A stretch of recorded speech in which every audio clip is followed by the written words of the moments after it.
Hey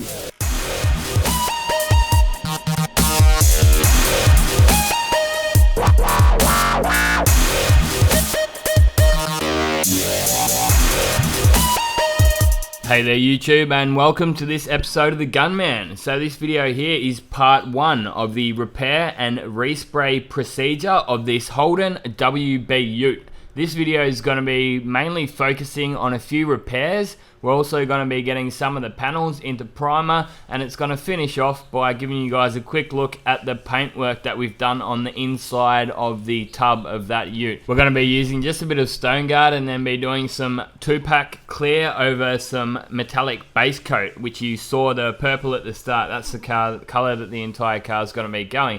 Now, as you've probably noticed, we're doing a bit of welding work here. It had a tarp or a tonneau cover over the top of this ute from factory, but the owner decided that he wanted to do away with that and weld up the holes. If it was my car, I probably wouldn't be going and welding like this. From what I know now and the amount of warping that the heat created in these panels here, I would either speak to a panel beater in the know and just say, how can I weld that up without a MIG and creating so much heat in there, because you're basically just ruining those panels, really. Look, I'm sure there's some people watching saying, what the hell are you doing? You shouldn't be doing that. But at the end of the day, both of us two are painters, not panel beaters, and my business partner, you can see he's just getting in there and giving it a crack, and good on him for that. I did tell him, I said, man, you should really be paint stripping those panels, and I really tried to push to get him to do it, but he said, no, I'm not doing it, because the owner simply doesn't want to pay the extra money to get a full bare metal respray. So unfortunately, you've just got to do what you've got to do to make $1. And for us to go and paint strip it and it to be a perfect world, the difference is a hell of a lot of work and a hell of a lot of time, materials and effort going into it.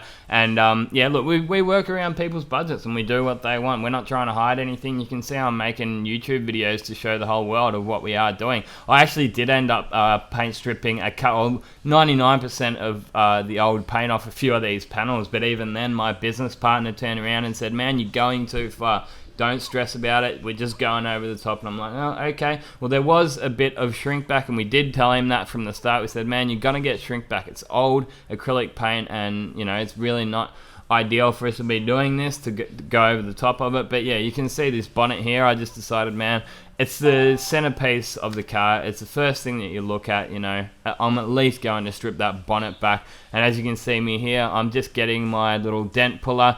There was a real big low spot right in the center on that line, something that filler wouldn't or you'd be filling for ages and probably putting a little bit more filler in than what is really desired. That's why I decided to just pick it up that little bit with my little spot puller or dent remover, whatever you want to call it. Once I was happy I got the worst of the lows down and that I would be able to use filler over the top for the rest of it, that's when I gave it a bit of a sand down with the orbital sander again. Just using a bit of 80 grit over the bare metal is fine. And then I wiped the entire thing down with some rust converter, and I'll give you a look at that. It's the Oztech. I really do like this brand stuff, but in hindsight, I may have jumped the gun a little bit. I probably should have left it a little bit longer before I primed over it. I started to get a little bit of shrink back in that bonnet, which was, it really did annoy me, but I thought I'd make a mention to it to you guys that if you do use it, just be very careful with your flash off time. So a full 2 days is probably recommended. I left it 1 day and it was probably a little bit short of a time. It was a bit of a warmer day, so I thought it should be okay, but being that it is a water-based product, it is going to take that a little bit longer to dry. But what you see I've put down here on all these panels now is a high quality aviation grade epoxy primer. It is absolutely amazing stuff. This stuff will stick to just about anything. It's actually very bad for your health. It seems like 10 times worse than any other automotive paint for your health. It's Axo Noble is the brand. And I just put 2 coats over the bonnet and just sort of a half coat over the rest of it. I mainly wanted to put it on that bonnet, but I just thought, well, I've got it out. I will put a little bit over the rest of those panels and then continue on with the rest of the panels with my 2-pack primer, because I was happy that I'd had all the repairs done anyway. But with that bonnet, I decided I'd put the epoxy primer on it, put it aside for a week, and then I'd carry out my filler repairs over the top of the epoxy primer, which is a way that lots of people decide to do restoration work. Is they'll paint strip or sandblast an entire car, epoxy primer, and then carry out their repairs once it's all sealed down in the epoxy primer. So once I was happy that the epoxy had cured long enough, I've just got my orbital sander with the interface pad on it, or the soft pad, and just a bit of 180 grit. So just sanding over the entire thing, just etching into it so that my body filler is going to stick to it first.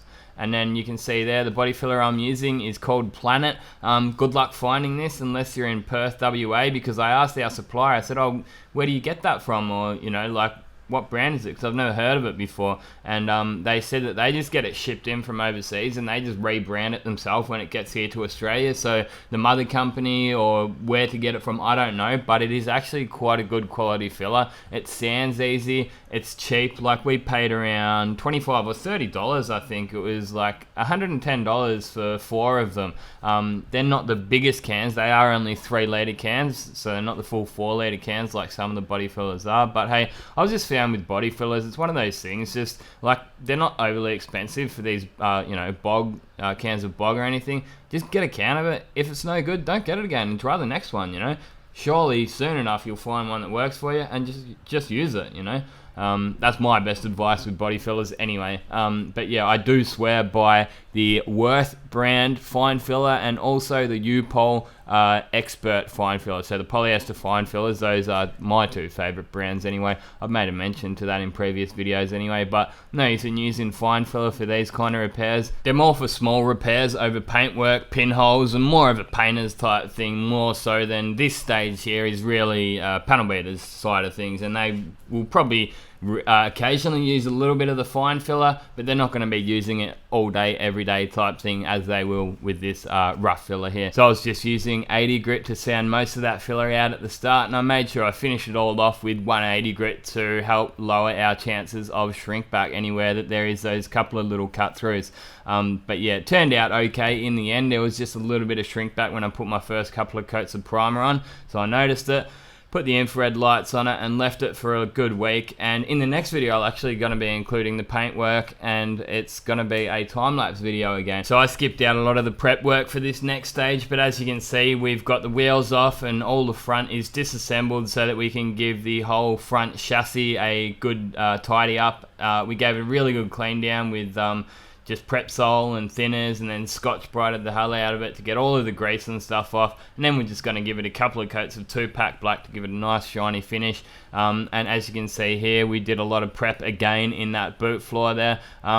The owner was really umming and ahhing about what he wanted to do on the inside, and he did really want a Raptor liner type thing, but we're like, man, it's going to cost you money. So we basically ended up making the executive decision to just put some Stone Guard down there. It's a solvent-based brand, so I decided to stay away from the water-based stuff. It's Sika is the brand, and I decided to go for solvent-based mainly because that way you can go straight over your metal. You know, I would imagine putting any water-based product straight over bare metal is obviously water, and metal is going to create some rust issues later on, so we didn't have to prime it.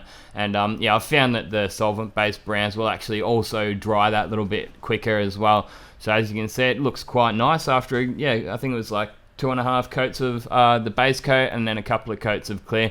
Just for inside there, we used some of the cheaper clear. It was just some of the Duke's own 2K clear. And as you can see here, we've got a lot of these panels set up, ready to go in the booth. They'll be in the next video. The start of the next video is going to pick up right where this one left off, and it will be a time-lapse video. This is the car as it left our workshop. Unfortunately, it wasn't right back together, but again, that was part of the deal with the customer. We'll just do the paint and panel side of things. We'll get the doors hanging for you. You can get your engine back in. You can get it out of our shop. It's a small shop. We can't afford to have cars like this and panels and parts and stuff all over our shop. So the fit up was done by him. Well, most of it anyway. And I'd like to see the thing back together, but I have not heard from this customer, and it's been nearly a year since we did this job anyway. So pretty awesome color. Yep, there's a little few little bits of shrink back here and there, but all in all, it did come out quite nice. Hope you've all enjoyed watching this video. If you have, give it a big thumbs up. Make sure you go and check out my website, thegunman.net.au. There's also links to all my social media in the description of this video down below. Now you've seen this video, get out there and paint some shit. Thanks for watching, and this has been another Gunman production. Goodbye.